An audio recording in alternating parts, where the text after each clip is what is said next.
Hotel बोल रहे हो?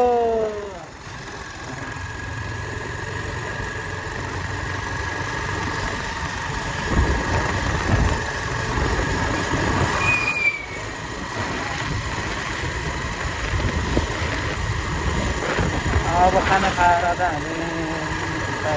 यहाँबाट हिँड्यौँ खाल्डी खाना खाएर सम्भवत लगभग हामी बस्यौँ 1.5 घन्टा बस्यौँ होला। यहाँबाट अगाडि बढेको छौँ किनभने हामी यहाँ कमसेकम कतिमा आइपुग्यो भने 7:30बाट 7 बजे 7:30 बजेबाट 11 3 घन्टा 4 घन्टा लाग्यो यहाँबाट। अब 4 घन्टा आज बिस्तारै हिँडिराखेको छ। मैले अघि भनिसकेँ तपाईँहरूलाई किन हामी बिस्तारै हिँडिरहेको छौँ भनेर।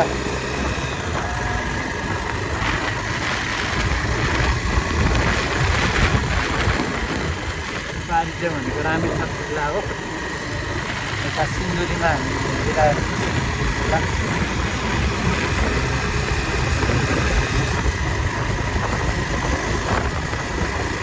यहाँबाट बजार भन्ने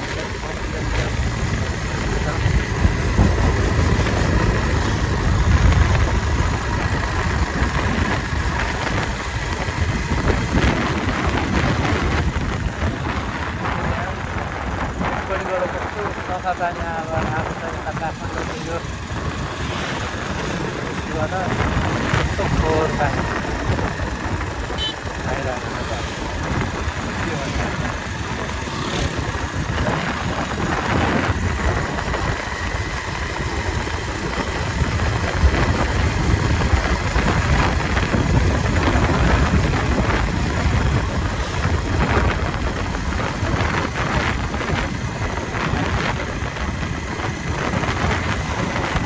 ड्राइभर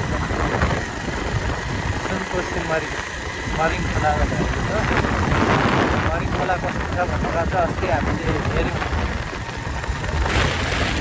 यताको बाटो बन्द हुँदाखेरि त्यो बाटो बन्द भएको छ। एउटा डबलै हो यो बाटोको त्यो बाटोमा डबलभन्दा धेरै कि त्यति लामो छ त्यो बाटो।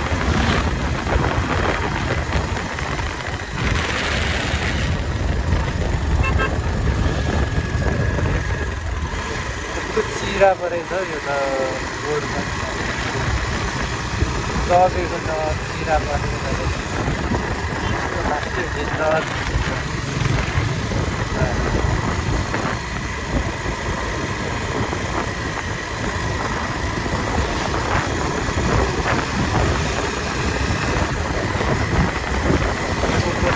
साइडमा चाहिँ भुवापट्टि गएको छ।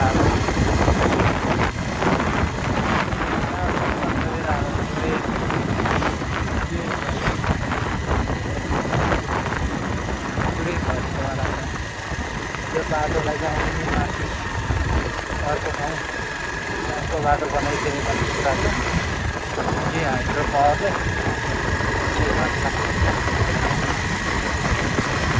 के गर्छ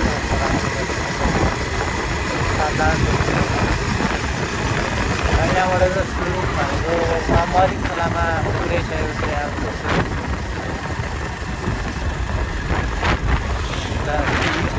सबै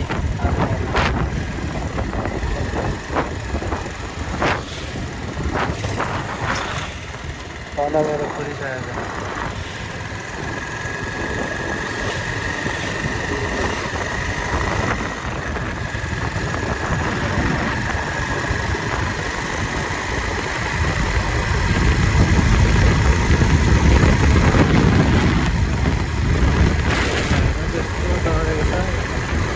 यस्तो बाटोमा हिँड्नु परिरहेको छ।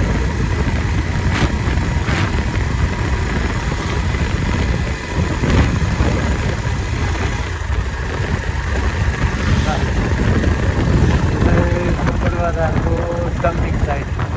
यहाँबाट चाहिँ अब अर्को ठाउँ लागेको चाहिँ रोड यहाँ पुरा गर्नलाई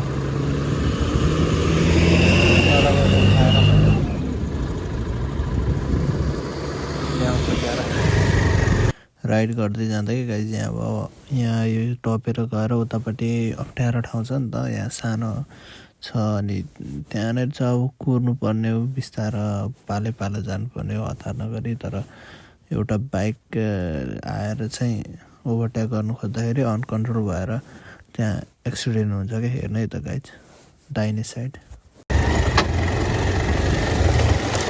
हेलो कस्तो यस्तो ठाउँमा अनि यार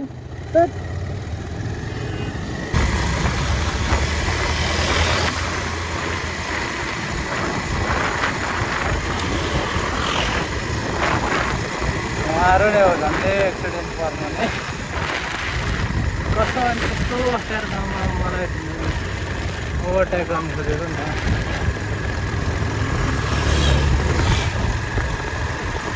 नै त भन्न मिल्दैन उताबाट आएर मेरो बाइकको त्यो साइलेन्सरमा ठक्क ठोकेर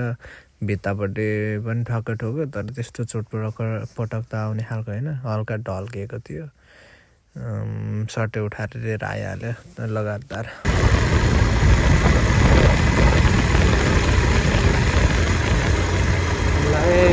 साथीहरू सकिने बाटो आएर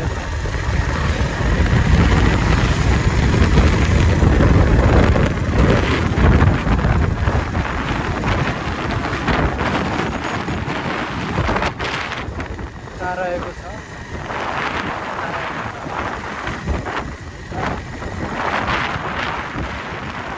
बाई बाई बाई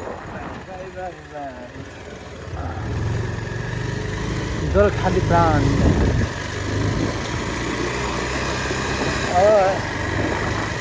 बिपी राजमार्गको यस्तो राम्रो छ बाटो यो पनि नराम्रो बाटो त होइन है अब उताको भन्दा चाहिँ यस्तो धेरै राम्रो हो होइन र के भन्ने क्या अब यो टिकटकमा भए टिकटक र टिकटक लाइट भयो फेसबुक र फेसबुक लाइट भयो जस्तो फ्री फायर र फ्री फायर लाइट भयो जस्तो पब्जी र पब्जी मोबाइल र पब्जी लाइट भयो जस्तो हो क्या यो बाटो तर पनि अब यो मध्य राजमार्गसँग जोडिएको जिल्लाहरू ठाउँहरूलाई को लागि चाहिँ त एकदम होइन वरदान हो यो बाटो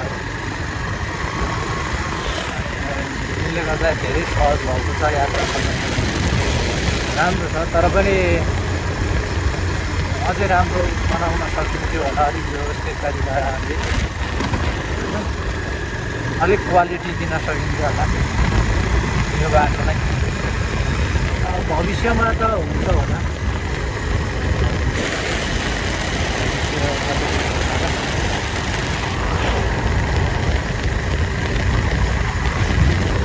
अब सायदै यहाँबाट 120 किलोमिटर होला भनेपछि 120 किलोमिटरलाई 4 घन्टा 4.5 घन्टा लाग्छ भनेपछि अब अहिले भनेको 1 बजेको छ भने 6 बजीतिर चाहिँ हामी पुग्छौँ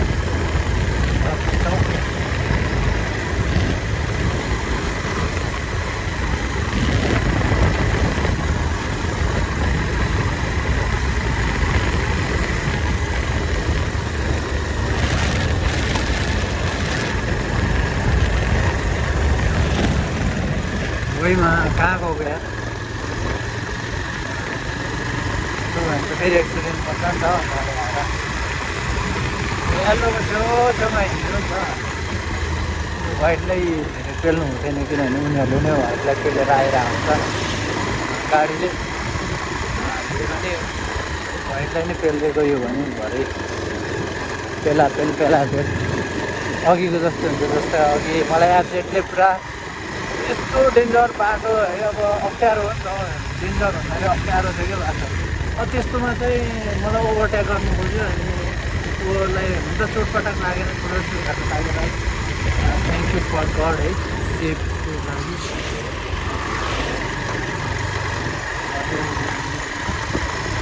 त्यो होइन अब भित्तातिर गएर अलिक सेफ भयो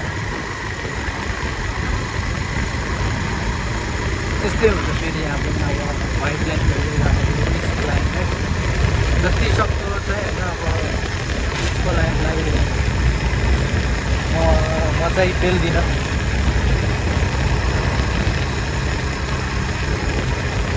म चाहिँ त्यसरी राइड गर्छु घरिघरि त अब त्यो ओभर कर्नरिङ हुन्छ अनि कर्नरमा गर्नु नसक्दाखेरि चाहिँ अब व्हाइटलाई पेलिराखेको हुन्छ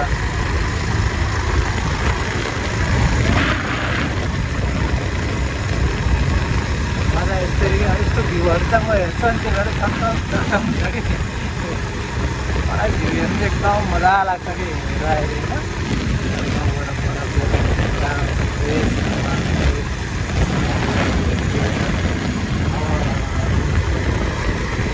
रोडमा कति हेर्ने घाउ हुन्छ नि त रोडलाई मात्रै हेरेर तपाईँ हिँड्न सकिँदैन दायाँ बायाँ देखिने जति पनि दृश्यहरू हुन्छ त्यसले मनोरम बनाउने हो हिँड्ने हो यसरी होइन यात्रालाई पढ्नु बारी जस्तो बनाइदिन्छ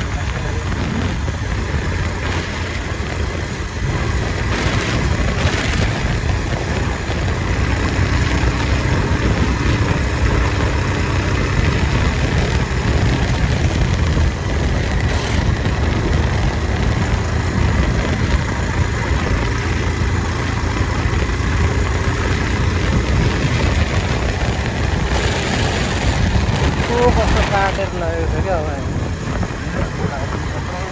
माथिबाट काटेर कटिङ पनि अब यस्तो छ कि यस्तो खालको कटिङ छ क्या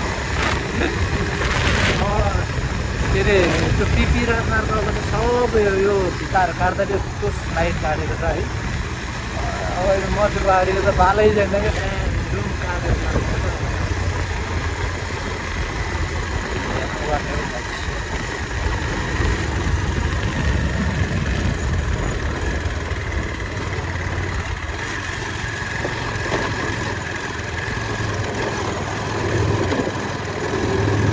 त्यही भएर यो मध्य पहाडी चाहिँ एकदम धेरै भिड हुन्छ क्या रोडहरू यो सम्भवतः यो 4-5 वर्ष भइसक्यो यो